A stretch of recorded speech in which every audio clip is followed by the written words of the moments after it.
Culture et art, le Bénin signe un mémorandum d'entente avec Cuba. Nous en parlerons dans ce journal. Le ministre Salimon Karimou interdit toute manifestation festive dans les écoles en raison de la pandémie de Covid-19. Le prince Philippe, mari de la reine d'Angleterre Elisabeth II, est décédé ce vendredi 9 avril 2021. Les funérailles ont eu lieu ce samedi 17 avril au château de Windsor.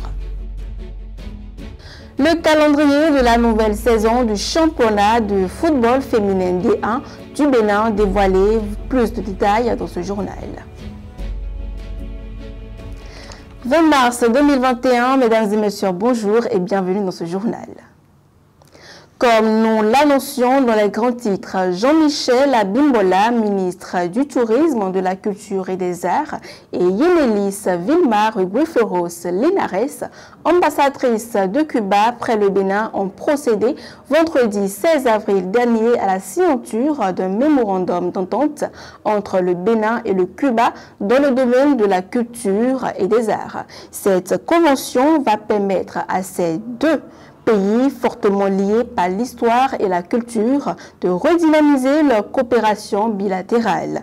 Yenelis Vilmar Gueferos Linares, ambassadrice de Cuba près le Bénin, s'est réjouie de cet acte qui va revitaliser la coopération bilatérale entre les deux pays. Elle a alors salué l'implication du ministre chargé de la culture et de toutes les parties prenantes qui ont œuvré à l'aboutissement de ce mémorandum. Cuba et le Bénin ont un lien historique et fortement culturel, a souligné l'ambassadrice du Cuba près le Bénin. À en croire Yenelis Vilmar Gueferos Linares, cette signature n'est qu'une étape dans le processus de collaboration entre les deux pays. Le ministre du Tourisme, de la Culture et des Arts est tout autant convaincu. Le ministre Jean-Michel Abimbola rappelle que le Bénin a fait du tourisme le deuxième pilier de son développement et au regard de la richesse culturelle du Bénin, l'on ne saurait parler de tourisme sans évoquer la culture. C'est ce qui justifie les nombreuses réformes amorcées par le gouvernement dans le domaine de la culture et des arts. Côté éducation, pour continuer, le ministre des Enseignements maternels et primaires interdit toute manifestation festive dans les écoles. Dans une note circulaire, Salimon Karimou met en garde contre les cérémonies qui n'apportent aucune valeur éducative à l'école.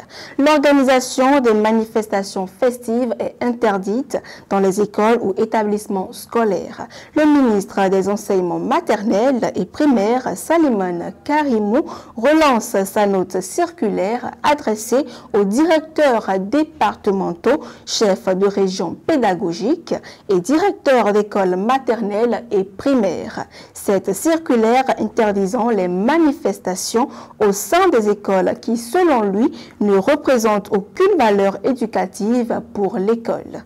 Selon lui, de tels agissements sont incompatibles avec la mission de l'école et va à l'encontre de la volonté du gouvernement qui œuvre au quotidien pour réduire les cérémonies ruineuses afin de garantir un développement harmonieux du pays et freiner en cette période critique de crise de la Covid-19.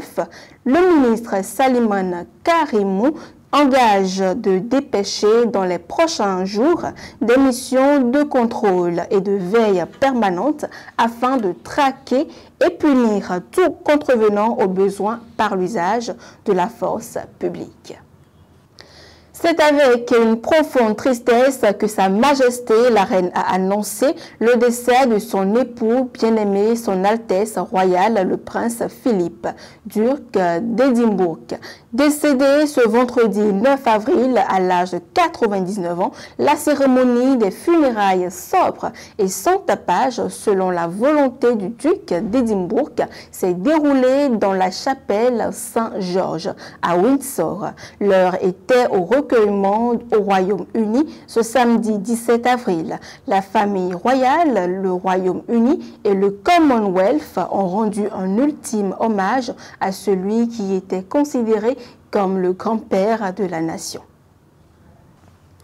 Parlons à présent football au féminin. Le championnat d'élite 2020-2021 de football féminin du Bénin démarre officiellement le 25 avril prochain, a annoncé Claude Paki, secrétaire général de la Fédération béninoise de football, dans une note adressée aux responsables de clubs de football féminin.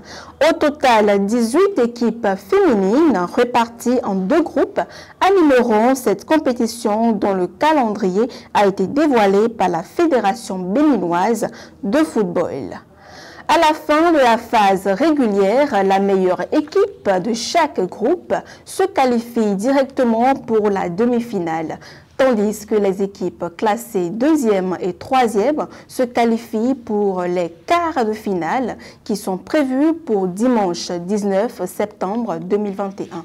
À noter que les équipes classées 9e de chaque groupe seront reléguées en division inférieure pour la prochaine saison.